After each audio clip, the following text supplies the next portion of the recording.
Et si je vous disais que la transformation de la culture santé et sécurité d'une organisation est avant tout un exercice de leadership, me croiriez-vous? J'ai personnellement mis du temps à comprendre la puissance du leadership. En effet, à l'école, j'avais appris les réglementations et le code du travail. Et donc, je croyais naïvement qu'en appliquant les réglementations à la lettre, les accidents disparaîtraient.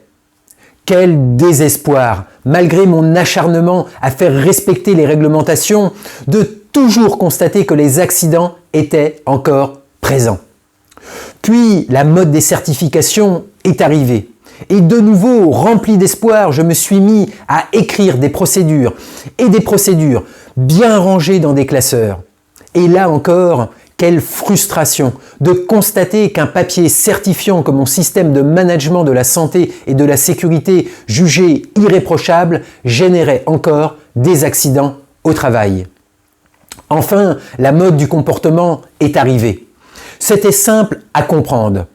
98% des accidents sont dus au comportement, c'est-à-dire à l'action qu'a fait une personne.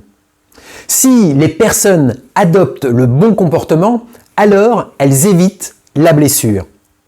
Les résultats ont été pour le coup plutôt spectaculaires, sans pour autant atteindre 0 accident.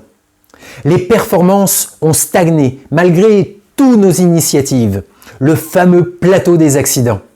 Et puis, j'ai eu la chance de rencontrer un dirigeant avec de fortes convictions sur le sujet de la santé et de la sécurité, et notamment du 0 accident, en plus d'une grande passion pour l'humain. Une personne qui a su définir une vision inspirante et surtout la communiquer de manière à faire sens pour les personnes. J'ai vu alors des personnes agir avec enthousiasme là où il y avait auparavant des résistances, des blocages et des freins.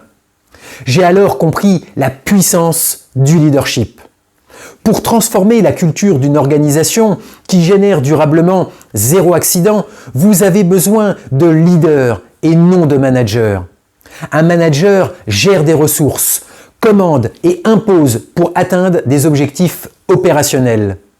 Un leader donne envie, influence et motive à poser des actions en direction d'une vision. La différence est fondamentale pour s'assurer durablement que les personnes posent la bonne action de prudence au bon moment. La transformation de la culture d'une organisation est avant tout un exercice de leadership. Alors, si vous aussi, vous souhaitez impacter durablement la culture santé et sécurité de votre organisation et repousser les limites du 0 accident, je vous invite à développer vos capacités de leadership. Le leadership est une capacité et nous pouvons tous développer ou renforcer cette capacité et générer un impact durable sur la santé et la sécurité des personnes. Rejoignez le programme Développer son leadership santé et sécurité. À très vite et prenez bien soin de vous, de votre famille et de vos collègues.